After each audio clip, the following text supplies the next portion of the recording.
Bonjour, presque tout le monde le dit. Les sylvicultures doivent devenir de plus en plus diverses.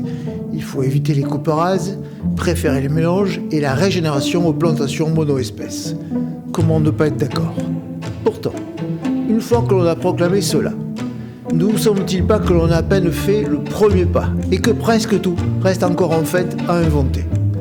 Dans ce reportage d'ailleurs, nous parlions de retrouver les usages des arbres oubliés et les enjeux autour notamment des scieries de proximité. Dans celui-ci, qui donnait la parole aux entreprises de travaux forestiers, nous cherchions comment concilier rentabilité, sécurité au travail, nouvelles compétences et fin progressive des coupes rases au profit du couvert continu. À l'évidence, l'un des prochains défis est bien d'inventer les modèles économiques des forêts multifonctionnelles. C'est la porte d'entrée de ce reportage. Il ne promet pas des interdictions, il suggère plutôt des inventions. Pire même, il suggère des inventions co-construites avec tous les acteurs vraiment intéressés. Pour entrouvrir la porte, ce reportage passe par les fenêtres. Comme souvent, il annonce aujourd'hui une première, elle s'attaque à l'un des maillons faibles de la sylviculture d'aujourd'hui, les données. En effet, se donner les moyens de diversifier les revenus de la forêt supposera de se donner les moyens aussi de collecter d'autres données. Imaginez par exemple qu'une collectivité décide de conditionner une partie de ses achats ou de ses aides à des pratiques sylvicoles plus régénératives, plus respectueuses de la biodiversité. N'est-ce d'ailleurs pas le sens de l'histoire? Pour construire les vrais contrats entre les parties, il faudra bien alors ne pas se contenter d'engagements déclaratifs. L'histoire récente, par exemple des crédits carbone, montre les impasses de ces solutions. Il faudra disposer de vraies données, dynamiques, capables de documenter et de piloter chaque fonction associée à ces forêts multifonctionnelles. C'est le sujet du reportage de ce jour. Nous avons pris le parti de commencer par le plus difficile, les données concernant les animaux, les oiseaux, les chauves-souris. Une plateforme permet d'avancer dans cette direction, c'est Everyone Count. Nous avons donc interrogé l'un de ses 3 cofondateurs, Luc Tallini. On a créé Everyone Can, qui est une société à mission, mais qui reste une société. Donc l'idée, c'était quand même d'avoir quelque chose qui crée de l'activité économique, et notamment, puisqu'on est société à mission, et que c'est une de nos missions, des emplois pérennes. Donc une des premières choses qu'on a cherché, c'est des gens qui ont des actifs qui dépendent de la nature. Il y a une vraie nécessité d'arriver à cohabiter, de prospérer ensemble. Nature, vivant, et entreprises. Donc on va y trouver effectivement les gens de l'agriculture, mais on va y trouver aussi des industriels, des gens qui font du tourisme durable, on va y trouver des collectivités. Et très souvent la question qui vient, c'est ok, on fait plein de choses pour essayer de laisser de la place aux vivants, mais on ne voit pas si ça marche, on n'a pas les mesures. Je veux savoir ce qui marche moins bien. Alors c'est pas pour faire de la performance, c'est pour quand ça marche bien, d'insister, mettre plus de et si ça marche bien, plus de voilà. Donc c'est ces gens-là avec qui on travaille. Je dirais que c'est des marques engagées. Comme ça m'a été dit par un de nos clients, si on fait pas ça dans 10 ans, notre marque n'existe plus. Donc une fois qu'on a dit ça, comment on fait la mesure? Comme on diagnostique la mesure, ça part d'abord de questions. Donc d'abord, il faut poser les questions. On a commencé dans un domaine viticole qui s'appelle Château La Perruche. Il y avait 5 questions. Une des questions, c'était je fais beaucoup d'efforts sur les sols, où j'en suis de mes sols. Je fais beaucoup d'efforts pour avoir des oiseaux comme auxiliaire des cultures, où j'en suis des oiseaux. Et donc une fois qu'on a ces questions, nous, on fait un plan expérimental en fait. On va aller collecter le maximum de données qui peuvent nous aider à répondre à ces questions avec des outils statistiques. Les stats vont dire oui, non, j'ai pas assez de données.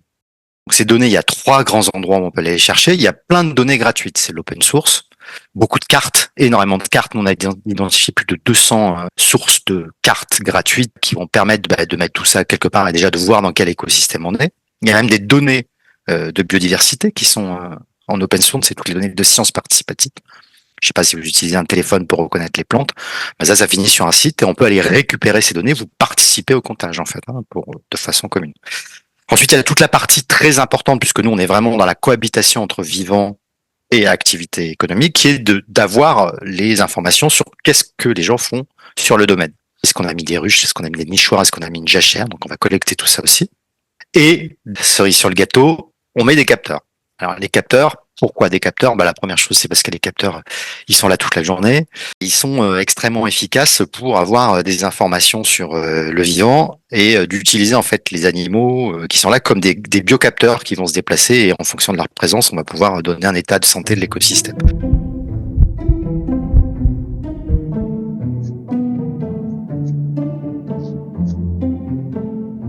on fait 3 grandes choses en fait, qui sont assez bateaux. On met des caméras, donc on fait de l'image. On fait du son et des ultrasons, c'est la même chose en fait. C'est les mêmes capteurs, sauf qu'ils travaillent pas dans les mêmes fréquences.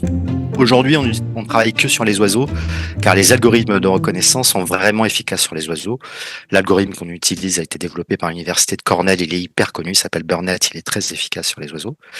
Et les ultrasons, c'est un peu particulier, c'est du son dans une autre gamme de fréquences. C'est pour les chauves-souris.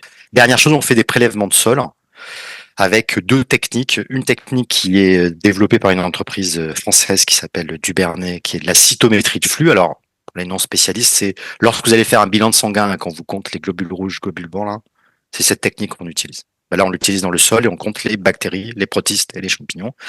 Et puis, on fait aussi de l'ADN environnemental. Alors, l'ADN environnemental, on va dire que pour nous, c'est plutôt de la R&D encore parce que énorme potentiel, encore un peu cher, même si les prix baissent.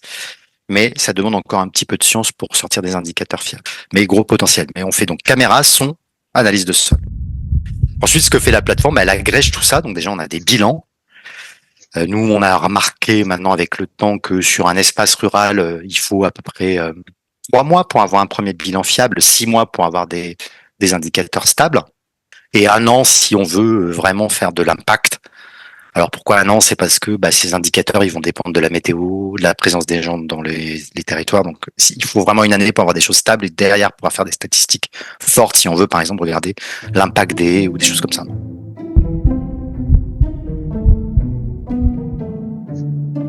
À partir de ces datas qui sont donc agrégées, vous sortez des scores. Qu'est-ce que j'ai? Alors la première chose qui nous a débordé, c'est qu'on a beaucoup de médias. On a du son et on a de la vidéo. Et mine de rien, nos clients, ils adorent ça. Ils adorent voir, s'émerveiller. Donc on a même monté une chaîne YouTube. Donc déjà, nous, on est très contents de ça. Ensuite, il y a toute cette partie bilan.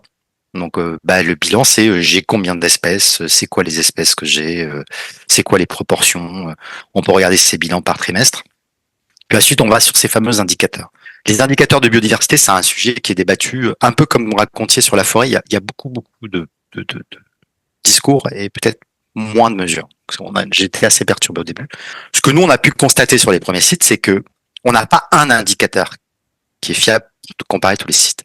Mais si on en prend parmi ces indicateurs validés depuis des années, 2, 3, 4, on a un tableau de bord qui est facilement interprétable, qui va notamment permettre de se comparer à d'autres écosystèmes équivalents, qui va permettre de regarder comment ça évolue dans le temps. Est-ce que je m'améliore? Est-ce que je baisse? Est-ce qu'il y a eu un événement bizarre? Je suis propriétaire d'une vigne, je dois produire du vin de qualité. Est-ce que mes inputs sur la biodive, ils améliorent quelque chose sur ma production de vin ou pas? Alors là, on est vraiment dans un sujet de fond qui est le sujet de c'est quoi demain. Et là, je suis obligé de vous donner un avis. C'est plus de la science. Mais aujourd'hui, le sujet de l'agriculture, c'est plus le sujet du rendement. Le sujet de l'agriculture, c'est le sujet de la résilience, de la robustesse. Donc, laisser de la place aux vivants, c'est jouer sur la robustesse. C'est pas jouer sur le ROI. D'accord? Donc, les gens avec qui on travaille, c'est pour ça que je dis que c'est des gens engagés. C'est des gens qui sont convaincus que s'ils le font pas, les consommateurs leur demanderont des comptes de plus en plus là-dessus. Et donc, ça va être compliqué de vendre.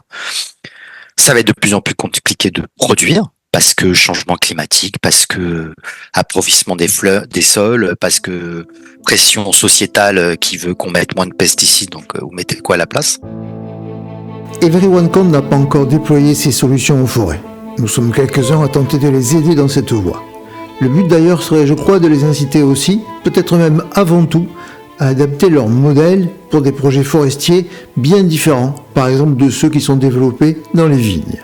Dans cette attente, toutefois, une chose est sûre. Avec d'autres, EveryOneCount ouvre une voie, celle de l'analyse et du pilotage des impacts biodiversité des différents modes de sylviculture. Peut-être aussi, plus largement, des différents types d'agriculture. C'est, j'en suis sûr, l'une des conditions indispensables pour l'avenir, notamment pour passer du discours aux actions sur le délicat sujet des forêts multifonctionnelles. Nous allons suivre ça avec attention. Je vous souhaite donc le meilleur pour la suite et je vous dis à très vite.